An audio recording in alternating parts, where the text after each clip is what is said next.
हाय everyone, नमस्ते and welcome to pure science.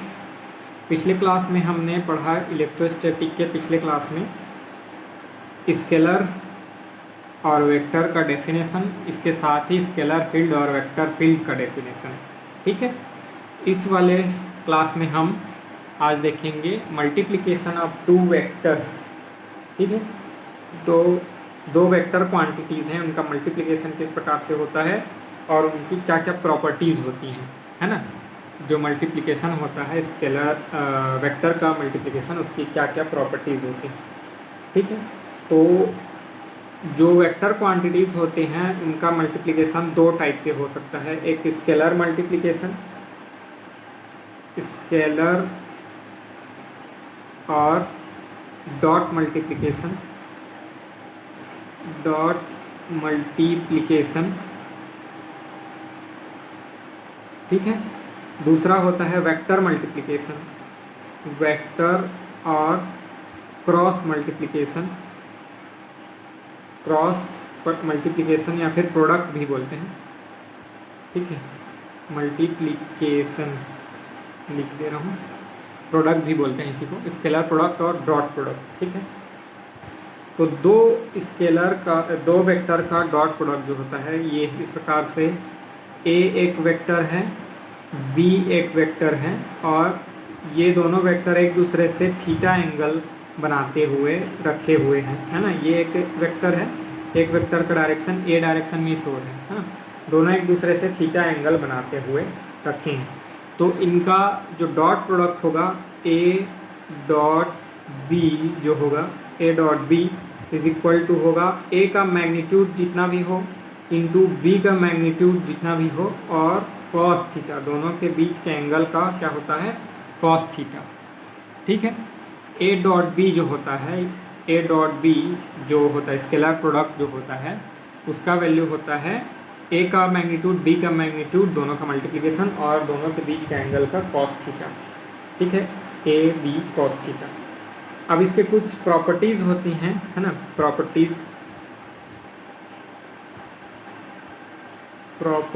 जो होती हैं, स्केलर जो प्रोडक्ट होता है इसको बोलते हैं स्केलर प्रोडक्ट। तो इसका जो प्रॉपर्टीज़ होती हैं, है ना, इसको देख लेते हैं। जैसे पहला होता है कम्यूटेशन रूल, क्रम विनिमय नियम, कम्यूटेशन रूल। ठीक है, तो जो स्केलर प्रोडक्ट होता है वो कम्यूटेशन रूल को फॉलो करता है, मतलब A dot B is equal to B dot A होता है। दो वेक्टर का जो डॉट प्रोडक्ट होता है वह कम्यूटेशन रूल को फॉलो करता है। दूसरा जो होता है, ठीक है, डिस्ट्रीब्यूशन लॉ को भी फॉलो करता है। डिस्ट्रीब्यूशन लॉ मतलब कि ए डॉट बी प्लस सी इस प्रकार से हो, मतलब ए बी सी तीनों वेक्टर हैं और ए डॉट करके ब्रैकेट के अंदर में बी प्लस सी हो, तो ये होता है आपका A dot B plus A dot C. ठीक है, इसको बोलते हैं डिस्ट्रीब्यूशन लॉ या फिर वितरण नियम, कम्यूटेशन रूल या फिर क्रम विनिमय नियम। ठीक है, तीसरा देखते हैं, अगर जो वेक्टर ए और बी, दो वेक्टर यहाँ पर जो हमने देखा, ए वेक्टर और बी वेक्टर दोनों एक दूसरे पर, है ना, परपेंडिकुलर हों, लंबवत हों, मतलब वेक्टर ए और वेक्टर बी का डायरेक्शन इस प्रकार से हो, ए वेक्टर इस ओर है और बी वेक्टर इस ओर है। ठीक है, दोनों के बीच में 90 डिग्री का एंगल हो, है ना, तो ए डॉट बी, है ना, बराबर क्या होता है, ए बी कॉस थीटा होता है, ए बी कॉस थीटा और कॉस 90 हो गया अभी यहाँ पर। ठीक है, तो ये क्या हो जाएगा, ए बी कॉस 90 डिग्री, अगर लंबवत हैं दोनों, है ना, तो उनका जो डॉट प्रोडक्ट होता है वो जीरो हो जाएगा, क्योंकि cos 90 is equal to zero. ठीक है, तो A dot B is equal to zero हो जाएगा। ठीक है, क्योंकि जीरो से मल्टीप्लाई है। तो अगर ए और बी दो वेक्टर एक दूसरे से परपेंडिकुलर हों तो उनका जो डॉट प्रोडक्ट होता है वह 0 होता है। ठीक है, लंबवत ए और बी, ए और बी, एक वेक्टर ए और वेक्टर बी है ना, लंबवत हो तो उनका स्केलर प्रोडक्ट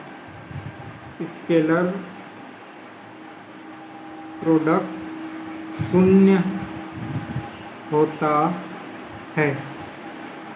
ठीक है, मतलब कि दो वेक्टर्स का जो एक दूसरे से परपेंडिकुलर हों तो उनका जो स्केलर प्रोडक्ट होता है या डॉट प्रोडक्ट होता है वह 0 होता है।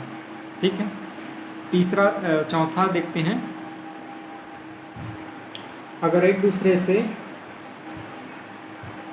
परस्पर समांतर हो तो क्या होगा, समरेखीय हो यानी कि समांतर हो तो क्या होगा, है ना।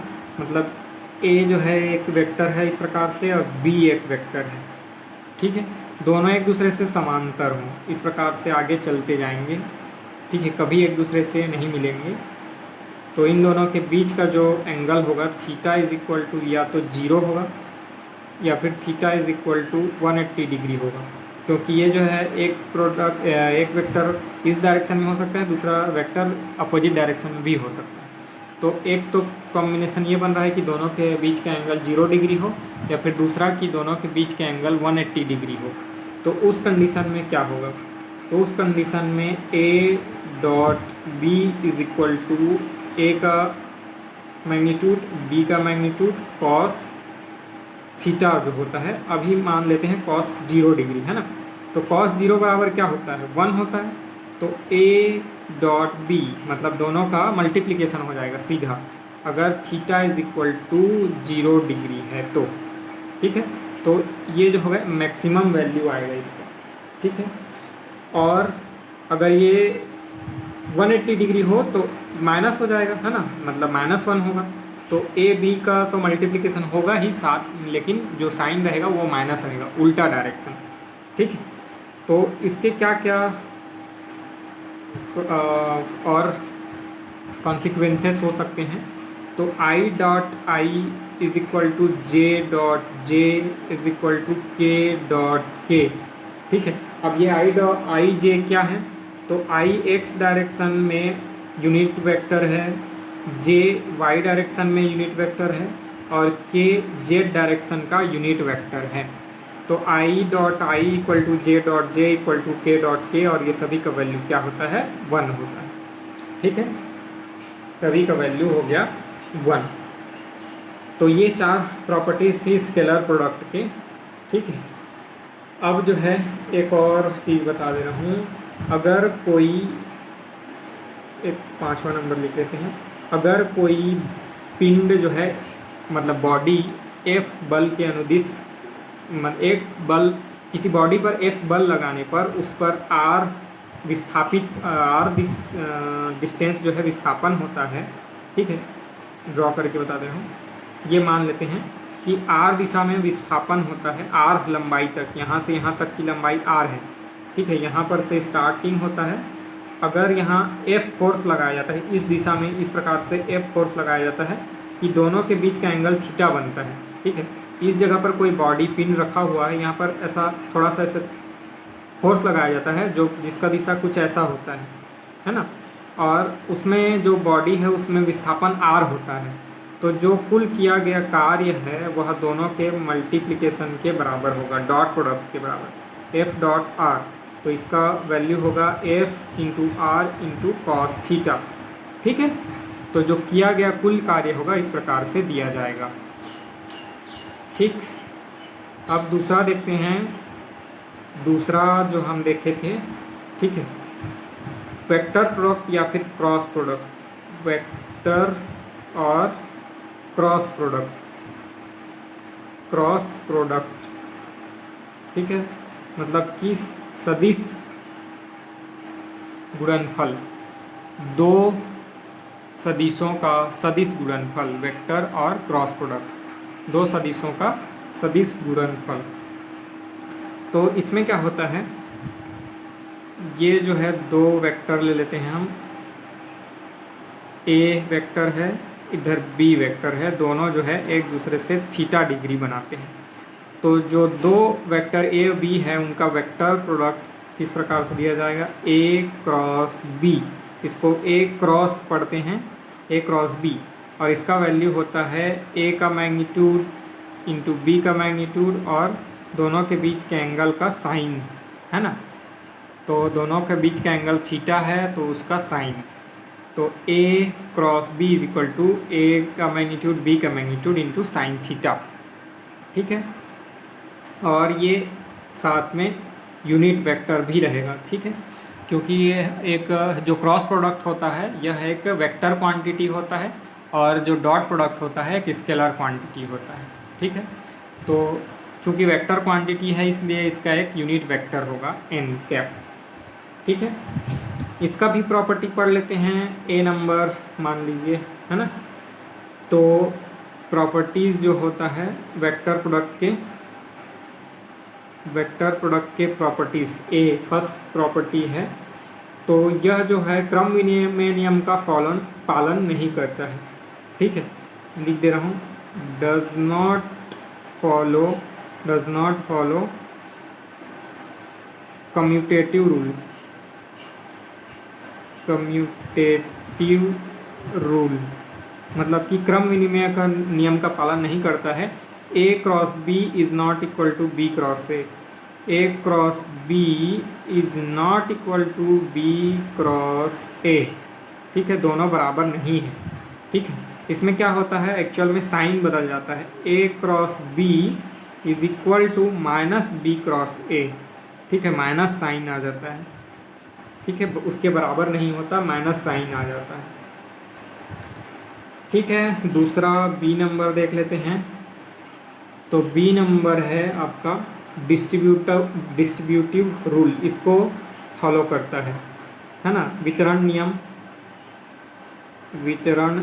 नियम या फिर डिस्ट्रीब्यूटिव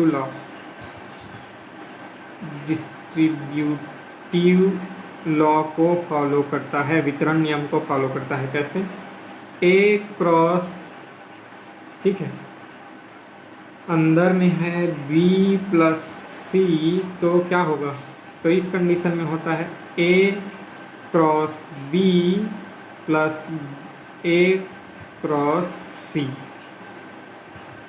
ठीक है, A cross B plus A cross सी, मतलब कि वितरण नियम का पालन करता है। अगला है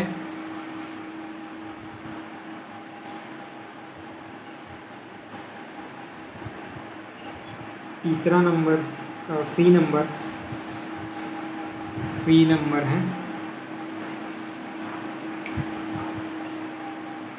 अगर दो वेक्टर ए वेक्टर और बी वेक्टर एक दूसरे से 90 डिग्री बनाते हुए रखे हों, परस्पर लंबवत हो, है ना, दोनों जो है परस्पर लंबवत हों, तो उस कंडीशन में क्या होगा, A cross B is equal to, हम जानते हैं ए का मैग्नीट्यूड बी का मैग्नीट्यूड और साइन थीटा होता है। तो अगर हम साइन 90 डिग्री बोलें, है ना, और एक एन कैप जो है यूनिट वेक्टर का डायरेक्शन, तो साइन 90, है ना, इसका वैल्यू क्या होता है, ए का वैल्यू जो होगा और बी का जो वैल्यू होगा, ठीक है, क्योंकि साइन 90 इज इक्वल टू 1 होता है, साइन 90 इज इक्वल टू होता है 1, ठीक है, साइन 90 इज इक्वल टू होता है 1, तो इसलिए ए का जो मैग्नीट्यूड होगा वह, बी का मैग्नीट्यूड वह, दोनों का मल्टीप्लिकेशन, ठीक है। अब अगर दोनों जो है परस्पर समांतर हो, है ना, या फिर एक ही डायरेक्शन में चल रहे हैं, इस प्रकार से एक वेक्टर दूसरा वेक्टर, ए और बी दो वेक्टर परस्पर समांतर हो, मतलब उन दोनों के बीच का एंगल जो है 0 डिग्री हो, उन दोनों के बीच का एंगल जो है 0 डिग्री हो, तो उस कंडीशन में क्या होगा, ठीक है। तो उस कंडीशन में देखते हैं हम, A cross B is equal to magnitude of A magnitude of B sine 0, तो साइन 0 बराबर होता है 0, तो इस कंडीशन में ये हो जाएगा 0, ठीक है। तो इसका मतलब यह हुआ, consequences of this rule is that I cross I is equal to J, I is the unit vector of X direction, J is the unit vector in the Y direction and K is the unit vector in the Z direction. तो I cross I, J cross जे और K cross के का value होगा 0, ठीक है। तो ये हो जाएगा 0। एक्चुअल में और भी इसका कॉन्सिक्वेंसेस होता है, जैसे I cross J is equal to K होता है, ठीक है। J cross K is equal to I होता है, ठीक है। K cross I is equal to होता है जे, ठीक है। अगर हम इसके क्रम को बदल दें तो ये जो है माइनस साइन लग जाएगा। कैसे, तो देखते हैं। J cross I is equal to हो जाएगा माइनस के, ठीक है। और K cross J is equal to हो जाएगा माइनस आई, ठीक है। और I cross K is equal to हो जाएगा माइनस जे। इस प्रकार से क्रम बदल जाता है, माइनस साइन लग जाता है, साइन चिन्ह बदल जाता है, ठीक है। तो ये हो गया property of vector and scalar product of two vectors, ठीक है। तो दो वेक्टर का स्केलर और वेक्टर प्रोडक्ट हमने देख लिया, तो उसका वैल्यू कुछ इस प्रकार से होगा, ठीक है। अब जो होता है एक और चीज़, ई नंबर लिख दे रहा हूँ, ठीक है। ई नंबर क्या होता है कि अगर किसी बिंदु है, किसी बिंदु के परितः, ठीक है, कोई बल आघूर्ण लगाया जाता है, इस बिंदु के परितः कोई बल आघूर्ण लगाया जाता है, ठीक है।